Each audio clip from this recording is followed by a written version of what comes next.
गुप्त जंगल के बीच में भागता हुआ एक शख्स, उसके हाथ में तीर कमान भी है, फिर भी वो लड़ने के बजाय तेजी से डर के मारे भाग रहा है।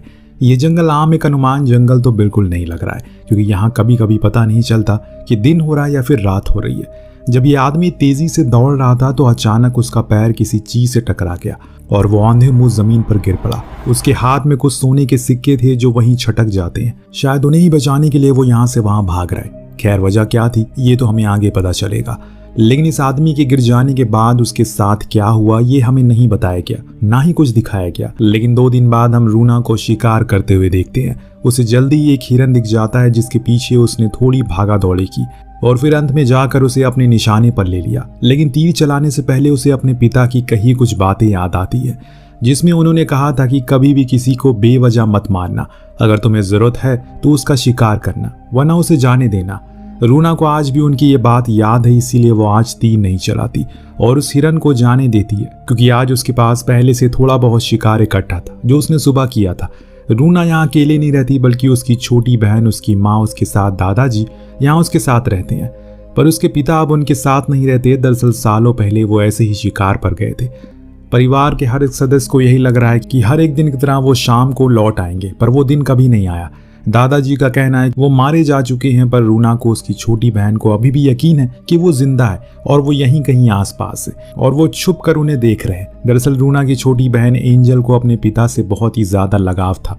शुरू से ही वो उनके साथ ही रहा करती थी और इसीलिए उन्हें भरोसा ही नहीं हो रहा है कि वो अब उनके साथ नहीं है। दादाजी भी ऐसे ही शिकार के दौरान अंधे हो गए थे, पर वो अभी तक इस परिवार की रक्षा करते हैं और उन्हें सही रास्ता भी दिखाते हैं। एक दिन रूना की माँ उसे नदी के कुछ मछलियां पकड़ कर लाने को कहती है ताकि वो लोग अपना पेट भर सके।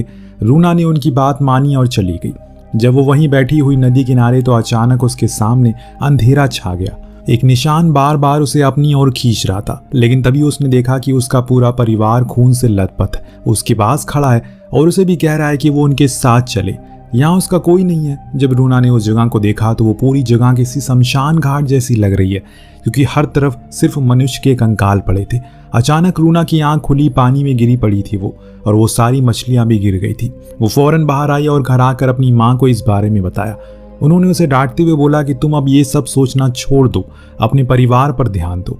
इतना कहकर वो वहां से चली। लेकिन रूना को उनका ये रवैया बहुत बुरा लगता है, क्योंकि जब से उसके पिता गए हैं तब से वो बहुत ही चुपचाप रहने लग गई हैं। उन्हें देखकर ऐसा लगता है कि जैसे अब उनका मन ही नहीं है जीने का। इसीलिए आज रूना बोल ही देती है कि उसे सिर्फ अपने पिता को नहीं बल्कि अपनी माँ को भी खो दिया है। इसके बाद वो अपने दादाजी के पास गई। जो चीजें उसने उस दिन देखी सब कुछ उन्हें बताया। अब उनके अलावा वो और किसे बताए। दादाजी बोले कि तुम जितना भी उनके बारे में सोचोगी वो उतना ही तुम्हारे सामने बार बार आएंगे, इसीलिए बेहतर है कि तुम उन चीजों को सोचना ही छोड़ दो और अपने ऊपर ध्यान दो, वरना ये चीजें तुम्हें हमेशा ऐसे डराती रहेंगी। रूना उनकी बातें काफी ध्यान से सुनती है और ठान लेती है कि अब वो ऐसा कभी नहीं सोचेगी। इतना सब कुछ जानने के बाद वो फिर से अपने वही रोजमर्रा के काम के लिए निकल पड़ी। लेकिन आज जब वो घर को लौट रही थी तो उसे एक तौवुफ नाम का शख्स जख्मी हालत में गिरा पड़ा मिला। रूना ने बिना कुछ सोचे समझे उसे अपने घोड़े में बैठा लिया और घर लेकर आई। लेकिन जब उसकी माँ ने उसे देखा तो वो बहुत ज्यादा गुस्से में आई, क्योंकि ऐसे किसी भी अनजान आदमी को यहाँ लाना उन सभी के लिए खतरा है, क्योंकि उनके पास अभी कोई मर्द नहीं है जो उनकी रक्षा कर सके। पर रूना का कहना है कि वो जख्मी था और मर रहा था, इसीलिए वो उसे यहाँ लेकर आई। लेकिन उसकी माँ तो बार बार बस यही कह रही थी जितनी जल्दी हो सके यहाँ से इसे ले जाओ, जंगल में छोड़ दो। पर रूना को उनका यह अंदाज बिल्कुल पसंद नहीं आया। उसने जाते जाते ये कह दिया कि अगर उसकी जगह पिताजी होते तो वो कभी भी उसे ऐसा मना नहीं करती। और तब जाके हेलन ने उसकी मदद की और एक खास किस्म के फूल से उसके जख्म को साफ किया और उस पर टाके लगा दिए। लेकिन इन लोगों के पास खाने के लिए अब कुछ नहीं बचा है, इसीलिए हेलन बिना बताए जॉन के घोड़े को लेकर बाजार चली गई, जहां जाकर वो उसे बेचकर कुछ खाने पीने के सामान को लेकर आती है। इस बारे में उसने किसी को कुछ नहीं कहा। इधर 2 दिन बाद तौवुफ की आंखें हल्की हल्की खुलने लगती है। सबसे पहले रूना की छोटी बहन को उसने देखा तो वो फौरन अपनी बहन के पास गई, जिसने अपने दादाजी को बताया कि जिन्होंने उसे घर के अंदर लेकर आए थे अब वो खतरे से बाहर हैं। तौवुफ ने उन लोगों का शुक्रिया किया क्योंकि उन्होंने उसकी जान बचाई। इसके बाद वो अपने बारे में बताता है, हालांकि वो असल में एक योद्धा है और शिकार पर निकला है, लेकिन किसी अनजान चीज से उस पर तीर चला के उसे घायल कर दिया गया और तब से वो वहीं गिरा पड़ा था। बातों ही बातों में दादाजी ने भी बताया कि उनका बेटा भी योद्धा था और ऐसे ही शिकार पर गया था, लेकिन कभी लौटा ही नहीं। ये सुनकर तौवुफ ने उनसे उसका नाम पूछा और उन्होंने जॉन बताया। इतना सुन के वो बोला कि मैं तो उसे जानता हूँ, मेरे साथ ही वो युद्ध पर गया था, और मैंने उसे आखिरी बार पिछले हफ्ते देखा था, जहां उसने मुझे कहा कि तुम मेरे घर जाओ, कुछ दिन में मैं वहां पर आऊंगा। ये सुनकर वहां बैठे ये दोनों हैरान हो जाते हैं, क्योंकि उन्हें तो यही लगता है कि वो शिकार पर गया और वहीं उसे कुछ हो गया। तो वो पूरी कहानी बताता है कि आज की कैसे वो लोग आज दक्षिण की ओर युद्ध करने के लिए जा रहे थे दुश्मनों से, तो वहां पर उनकी हार होती हुई दिखने लगी। जॉन ने हम सभी को बचाया, लेकिन अकेला आदमी कितने लोगों को बचा पाता। इसीलिए उसने सभी से कहा कि हमें अब दूसरी तरफ जाना चाहिए, जहां हम थोड़ा सेफ हैं और कुछ दिन आराम करने के बाद फिर यहीं पर आएंगे। सभी ने उसकी बात मान ली और उस तरफ चल पड़े, लेकिन बीच रास्ते में उन्हें कुछ चीजें ऐसी दिख गई जिसका अनुमान लगा पाना हमारे लिए एकदम नया था। वहां एक पेड़ गिरा पड़ा मिला, जिसकी जड़ें आसमान की तरफ जा रही थी। उसकी झाड़ियां किसी उंगलियों की तरह नीचे की तरफ इशारा कर रही थी।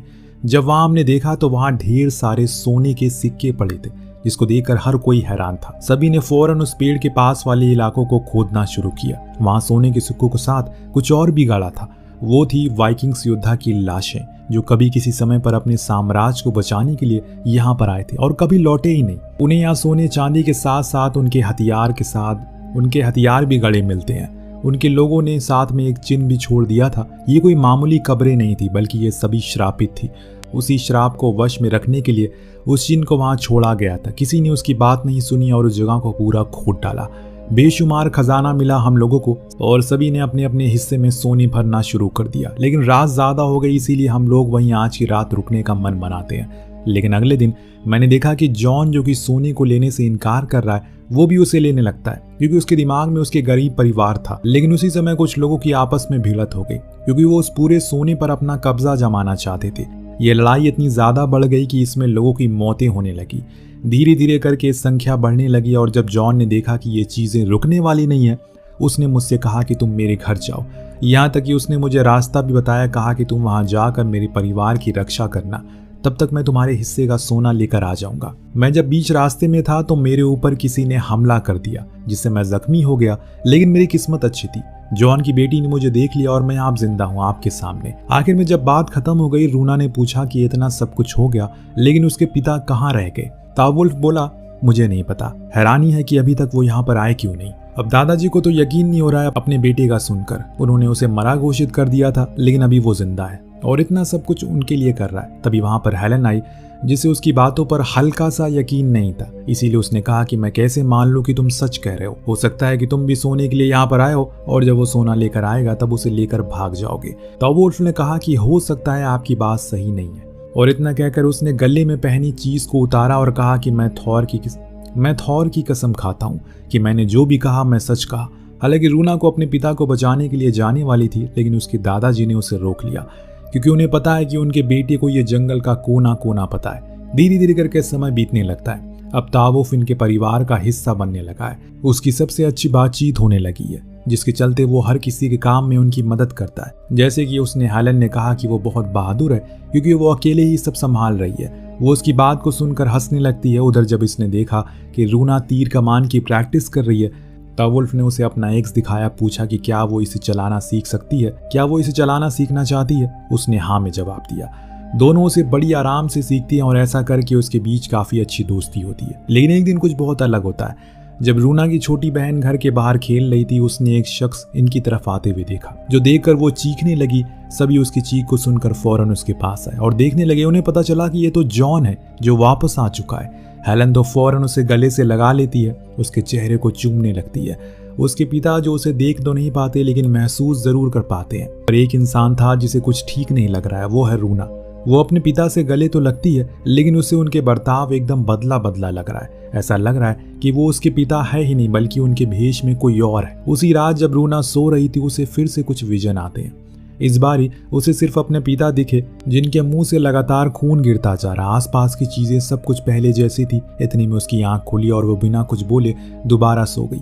अगले दिन जब जॉन कुछ काम कर रहा था तो उसके पास तावुल्फ आकर उस खजाने के बारे में पूछता है। वो बताता है कि जब वो उसे खजाना मिला था, तब से उसने खुद का वजूद ही खो दिया। ऐसा लग रहा है कि वो चीज बार बार उसे हासिल करना चाहती हो।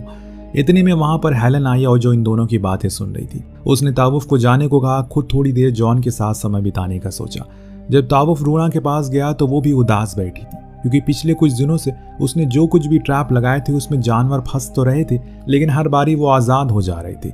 ऐसा लग रहा है जैसे मानो किसी को पहले से पता हो कि मैंने कहाँ पर ट्रैप लगाया। और फिर पिताजी, जिन्हें देखकर लग ही नहीं रहा है कि वो वही हैं जिन्हें मैं सालों पहले देखा करती थी। तावुल्फ ने कहा कि वो अभी युद्ध से आए हैं तो हो सकता है कि वो बहुत परेशान हो, थोड़ा समय में ठीक हो जाएंगे। अब एक दिन जब हेलन जॉन के साथ होती है तो वो उसे तावुल्फ को जाने के लिए बोलती है। इस चीज़ के लिए जॉन मान जाता है। वो उसे जाकर कह देता है कि अब उसे जाना होगा क्योंकि वो अपने परिवार की रक्षा अब खुद कर सकता है। तावुल्फ भी उसका कहा मान गया, फिर अपने हिस्से का सोना लेकर वहां से चला गया। हालांकि रूना को ये चीज़ पसंद तो नहीं आती क्योंकि वो नहीं चाहती कि वो कभी भी यहाँ से जाए, क्योंकि उसे कुछ और चीज़ें पता लगानी थी। लेकिन अब तो वो चला गया तो वो भी अपने काम में व्यस्त हो गई। उसके जाने के बाद आज पहली बार दादाजी घर के बाहर अकेले होते हैं। उन्हें ऐसा महसूस होता है जैसे कोई बार बार उनके पास चक्कर लगा रहा है। उन्हें लगा शायद रूना की छोटी बहन होगी। वो लोग बाजार गए थे, इसीलिए डर के मारे वो फौरन घर के अंदर आकर छुप गए। तो फिर कौन था वो? जब ये लोग घर को लौट तो दादाजी ने सारी चीजें बताई, लेकिन वहां तो कोई नहीं था। लेकिन रूना को अपने सवालों के जवाब चाहिए थे।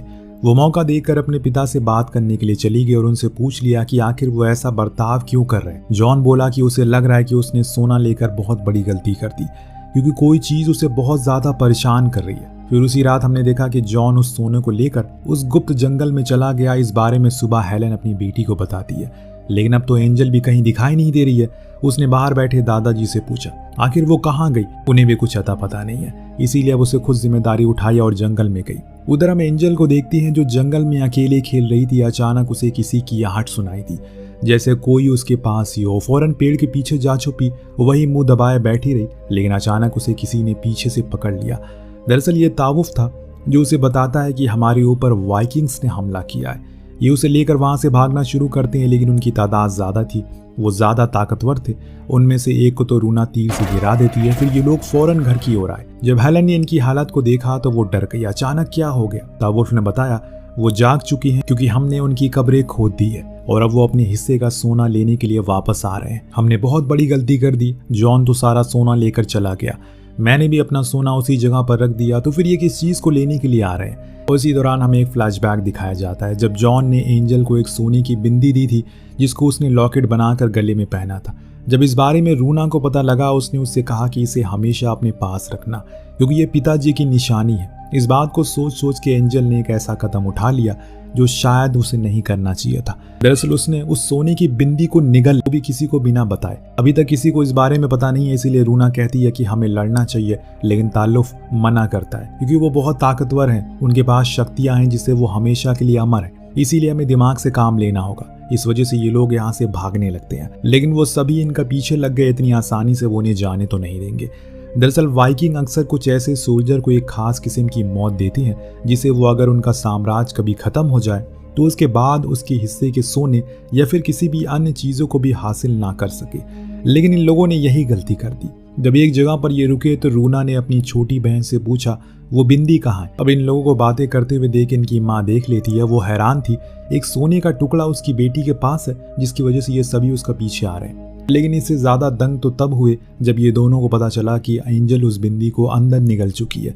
इसीलिए अब इनके पास एक ही रास्ता है, वो है लड़ना। इसीलिए वो अपनी माँ से कहती है कि वो एंजल को लेकर यहाँ से चली जाए। तब तक वो और ताल्लुफ दोनों ही इनसे लड़ेंगे। उन्होंने ऐसा ही किया पर ज्यादा दूर नहीं जा सके क्योंकि वाइकिंग का लीडर ने एंजल को भले से मार डाला उसकी माँ के सामने ही, जो देखकर वो खूब रोती है। लेकिन अब अगर वो भी नहीं रुकी तो वो मारी जाएगी, इसीलिए वो अपनी बड़ी बेटी के पास भाग गई।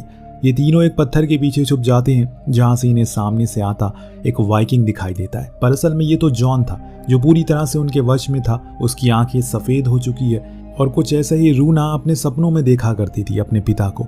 वो खुद भी हैरान थे। अब दोनों एक दूसरे के ऊपर तीर कमान तान रखे थे। उसी समय रूना अपने बचपन का वो गाना गाने लगती है जिससे अचानक से अपनी तीर कमान वो छोड़कर अपने नॉर्मल अवतार में आ जाते हैं और फिर सारे वाइकिंग भी गायब हो जाते हैं। लेकिन असल में इसके पीछे की वजह कुछ और है। दरअसल वाइकिंग ने एंजल के पेट से अपने हिस्से का आखिरी सोना ले लिया था, जिससे उनका ये श्राप खत्म हो गया और वो सभी वापस से अपनी कब्र में चले गए। सब कुछ रुक गया। हालांकि आखिरी कुछ समय में रूना ने उन वाइकिंग से लीडर की आंख में तीर मारी थी, पर इससे कुछ खास नुकसान नहीं हुआ क्योंकि वो तो अमर थे। और इसी के साथ ये कहानी यहीं पर समाप्त होती है। आपको कहानी कैसी लगी हमें कमेंट करके जरूर बताएगा। मिलते हैं अगले वीडियो में। Thank you so much watching. Peace out.